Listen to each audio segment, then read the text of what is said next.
Well, I want to welcome you to this edition of Real Life, and we have got a guest with us today that is an exciting brother in a lot of ways, but one of them is this area that you often hear on the program of Bible prophecy. Eschatology is the science, actually, the study of God's remarkable, flawless, perfect ability to talk about history in advance. When God speaks, God dwells in the eternal, and one of the great things that He does to get our attention is that He tells us the future in advance. In fact, you know from your Old Testament reading, and New Testament for that matter, that what God has declared, He says, check me out in this area. Look at history, look at my revealed word, and by what I've done, you'll know that what I'm about to do is something that He has spoken to us about. Again, that word is eschatology, and it's knowing the future. Only our God knows the future, and that's why the Bible stands unique among all other books in the world. It is the only book given to us by God, and our God knows the future. Bill Salus is our guest today, and he has authored a book entitled The 83rd Psalm, The Missing Prophecy Revealed. And the subtitle to that is How Israel Becomes the Next Middle East Superpower. And that's something that is stimulating when you look at Bible prophecy. What makes Israel, and how does Israel become such a strong power in the Middle East, and the placement of all that. So, Bill, we welcome you to the program. Thanks, Jack. It's great having you here today. Before we went on the air, I just encouraged you and I to just talk like we were at the table together, and so we are. And so I want our viewers, our listeners today, to really get your heart, your understanding, because I think it's brilliant, on Psalm 83. And let me set it up this way. It was some years ago. In fact, if I remember right, it was during the Hezbollah war where Israel was fighting in the north regarding this terrorist group. And during that period of time, there was some excavation going on in an Irish bog, and unearthed was an ancient document. That ancient document had turned out to be fragments or statements regarding Psalm 83. And what I loved about that, immediately, we began to see in biblical websites and things like that, another statement from the scriptures where the earth shall cast out or bring forth truth. And we heard about this regarding this amazing discovery. Let's talk about that. What happened regarding that find? And let's talk about Psalm 83 and why it should be significant to the Christian today. Oh, what a great starting point. That was an amazing discovery, Jack. It was heralded as the Irish Dead Sea Scrolls at the time. Yes. That was in July 26th of 2006. And headlines were coming out, medieval psalm found in a bog. You know, and now Irish bog soil is muddy bog soil. Yeah. And this was not an archaeological project with toothbrushes and fine combing. This was a construction worker with bulldozers and things like that, and the project had to stop as they found there was about 20 little manuscripts, and they were all the Psalms. The one that was, and a lot of them were fragmented, unsalvageable. They're in the Ireland Museum presently, but one of them was pretty much in good shape and opened in place, and that was the Psalm 83 scenario.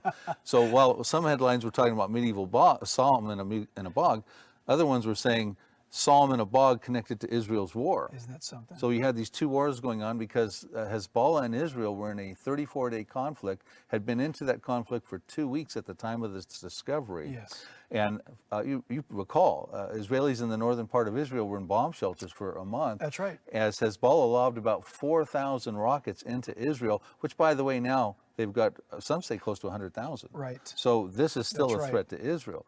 But of the 31,173 verses in the Bible, Psalm 83, 18 verses out of the 1,189 chapters, 150 psalms, is the only place you're going to find in the Bible any resemblance of Hezbollah, we call them the inhabitants of Tyre in Psalm 83, and Israel in a conflict. Now, Tyre and Israel had some relationships in the past.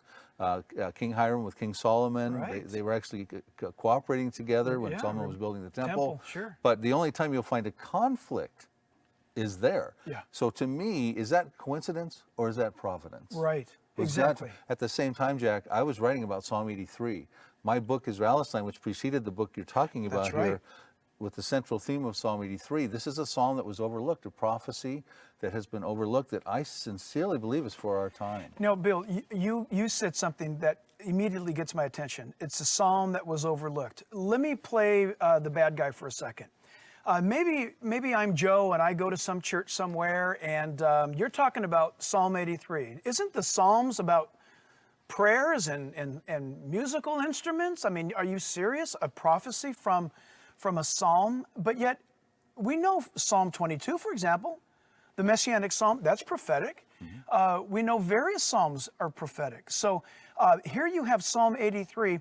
What would you say to the guy that says, well, that's an old Psalm, Asaph, the author of it. Maybe he's talking about something that happened in the past. What would you say to that?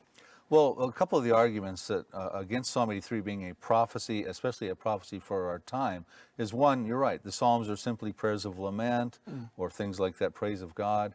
And Psalm 83 is an imprecatory prayer, a prayer of lament, but it is also a prophecy.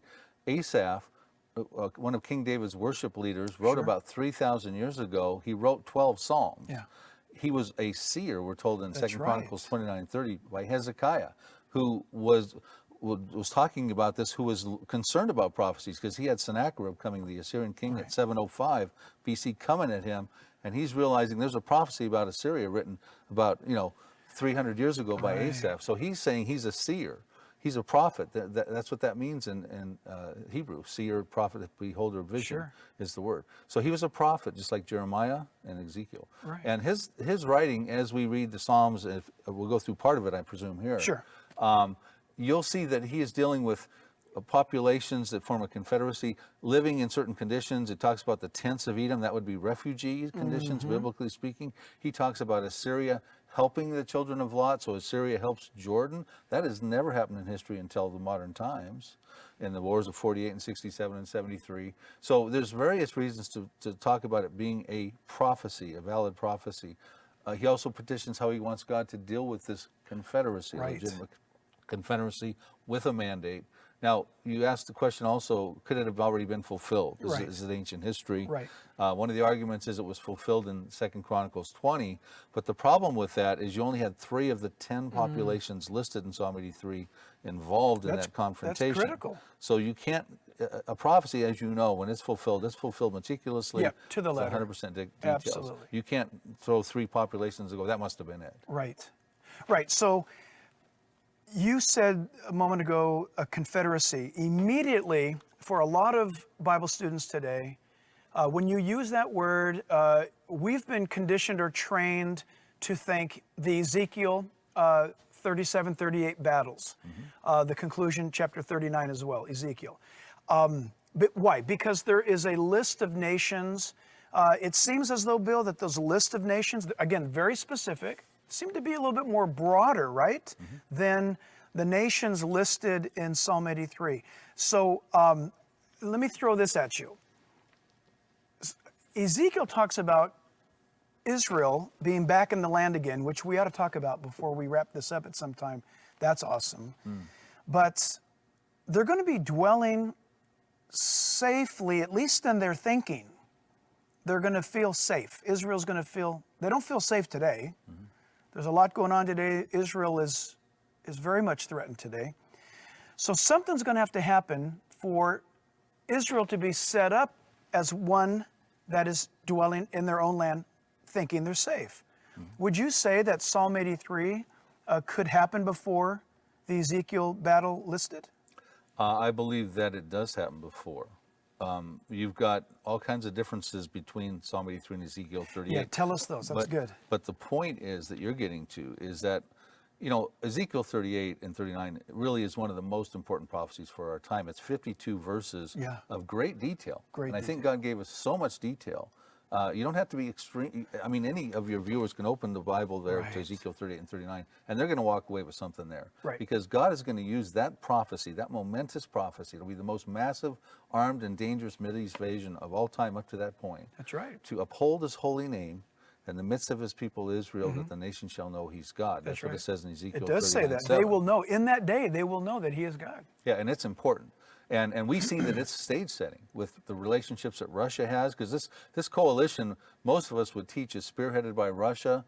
It's got 9 members all together in the coalition, and it includes Iran. It includes Turkey. Yeah, Right. under Persia. Persia until 1935 became Iran. Right. So you've got these situations. You can see Russia and Iran's relationships have never been better. Right. Iran wants to wipe Israel off the map. And now we have a hostile, at least somewhat hostile Turkey toward Israel today. That's right. That had to be in play. Yeah, so these things are starting to develop. Libya is also involved. Libya Right. is, of course, going through all its turmoil. Right. We're concerned about that. So you can see it's coming, and it's a big deal, and it's the marquee event Right. that God is going to uphold His holy name and let humanity know. Look, listen, I'm the promise-keeping God, and God Absolutely. stops that invasion, not the Israeli Defense Forces. That's true. It says in Ezekiel 38 verses 18 through Ezekiel 39 verses 6. That's right. That there will be an earthquake. Every man's sword will be against his brother. They'll Right. go insane, like in some of the Old Testament battles. There'll be friendly fire. And he even talks about Hailstone. knocking. Yeah, he knocks the missiles or the projectiles out of their Right. hands. They'll come back upon themselves. Right. Fire, hail, and brimstone also brought up in those passages. This is clearly an Old Testament hand of the Lord stoppage. Yeah. And then he says, and I will uphold my holy name in the midst of my people Israel. He's calling them my people Israel Right. again. And so it required a nation, Right. and it required Israelis. Of course, that means Hitler had to fail. That's right. And Israel had to be rebirthed. That's right. And now the world can say, well, that's the promise-keeping God who made a covenant with Abraham 4,000 years ago through Yeah. Isaac and Jacob on through the nation of Israel. Right. That they would be a great nation. They would have descendants forever, a chosen people, and a land, a promised land. Yeah. So help me here. I'm now being introduced to Psalm 83. And I'm reading it, and it's getting my attention. Bill Salus says it's yet in the future. So if I entertain that in my Bible study, it looks like, because it's a more of a localized situation compared to Ezekiel, that it happens before Ezekiel. So does that mean, because maybe I've been conditioned to think that the rapture could happen at any moment, which I believe, but there's no instruction that says that the Ezekiel battle has to happen before or after the rapture. That could happen whenever. But now you're telling me that you believe in the imminent return of Jesus for the church, called the rapture. I do, yeah. That could happen today. I just it could. But you're not. But in addition to that, though, you're saying the Psalm 83 battle happens before the Ezekiel battle, but nothing needs to take place before the rapture of the church. Correct. Absolutely agree. Yeah, I agree with that. Basically, these major prophecies, I sequence them as follows. Now, the rapture is the ace in the hole for Right. God. He'll do it whenever He wants, and that could happen tonight. Amen. That could happen before we leave this Yeah. set, and I hope it Me does. too.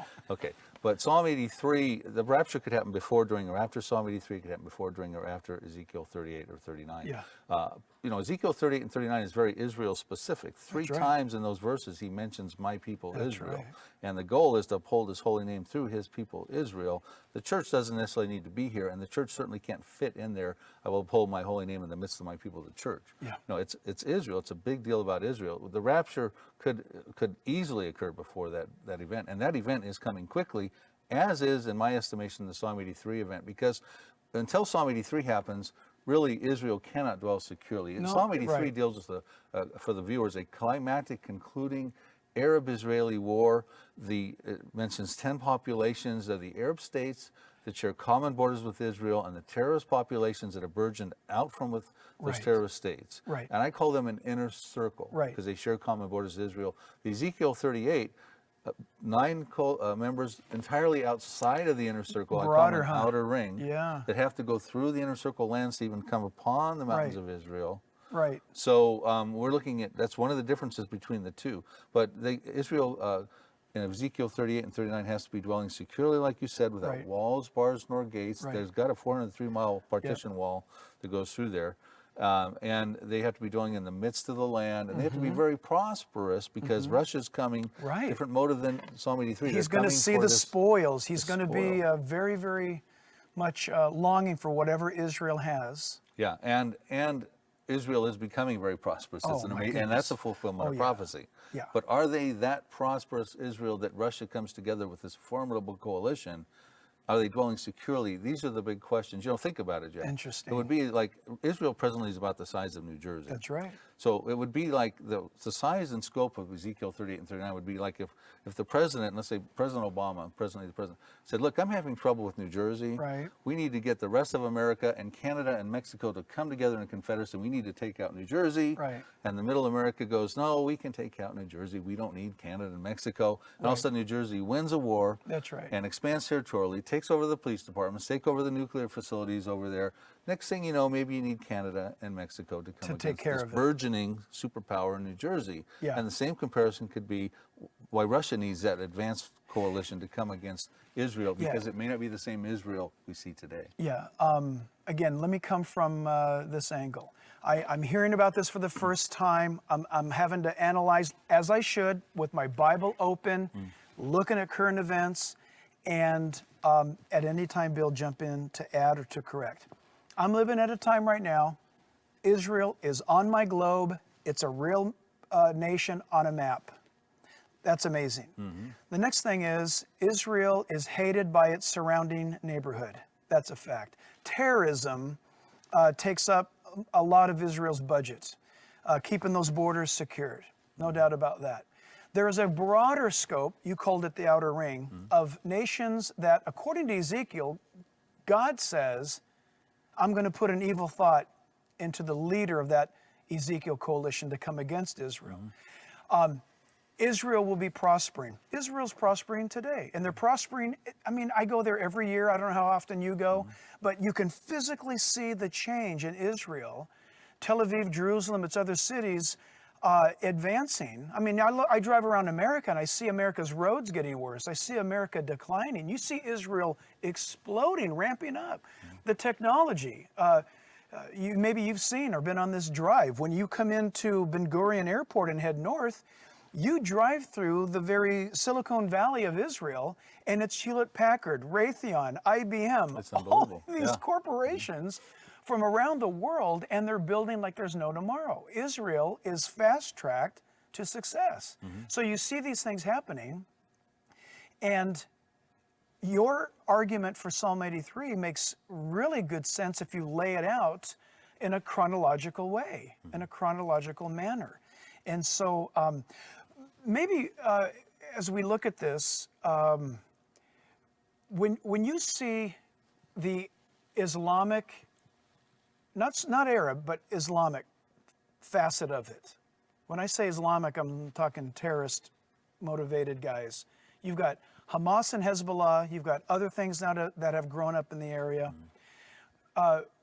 Is it safe to say, or can we say that the Psalm 83 battle or prophecy fulfillment is more of Israel dealing with its surrounding neighborhood that is terrorist driven rather than political or geopolitically driven? Is it more terrorist activity that will be the reason why Psalm 83 happens?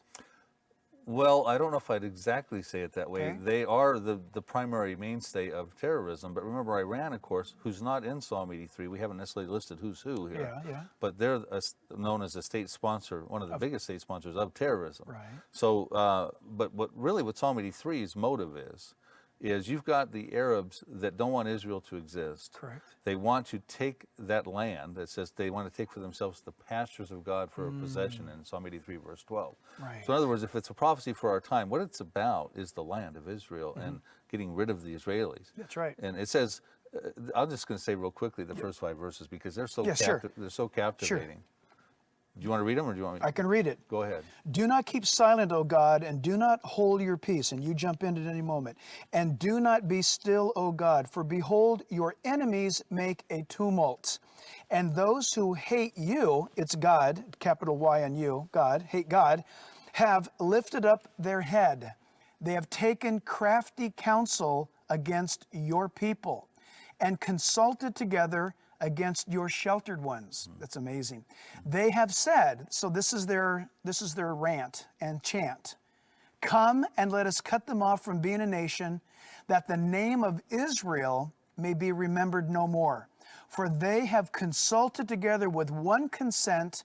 They form a confederacy against you. Okay, let's stop there for a minute. What you've got there is a confederacy that forms a devious plan. Yep. They collectively come together.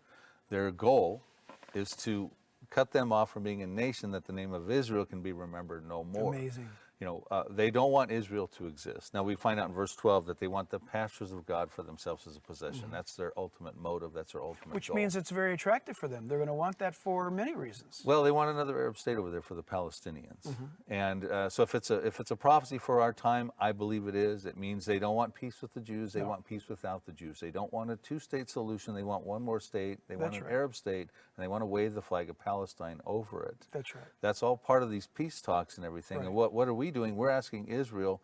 We're essentially we are actually doing the Arabs' bidding with our leadership Absolutely. here. Let's give them the land they want. Let's have them recede back to the 1967 borders, precede that. Well, what does that do? That makes them get closer to pushing Israel into the sea, that the name of Israel can be remembered no more. Bill, doesn't it reduce even at one point that those pre-67 borders down to like about 9 or 10 miles at one point, isn't it? Oh yeah, absolutely. I mean, just pinches it. Yeah, and it's a no deal for Israel because they won't be able to defend themselves in that scenario. See, the Lord gave Abraham land from the river of Egypt, the Nile, to the river Euphrates, to Iraq and Syria. And at various points in time, in Joshua's time and King David's time, Israel won wars and expanded more and more into that land, but they never occupied all that land. Israel became a nation in 1948. They won wars, and in the historical precedent of David and Solomon, Joshua, they expanded and almost tripled their size, and that's where this is going. That's right. This is not, God's going to determine the final borders. That's right. Not man. I hope that you study your Bible sincerely and for yourself. Yes, I'm encouraging you to go to a Bible teaching church and dive into it and be part of that body of Christ as the Lord commands us. But listen, always study the Bible for yourself and be thinking. This is a great time for us to listen to these prophetic teachings, and with that, there's always going to be different opinions or how we see this or that and the other thing, but this opens up great biblical dialogue. It shouldn't be something that we shy away from. So know the Word of God. The Bible tells us, of course, Jesus Christ is our truth, and that very truth would set us free. As always, it's our hope that through Jesus Christ, you will know real life.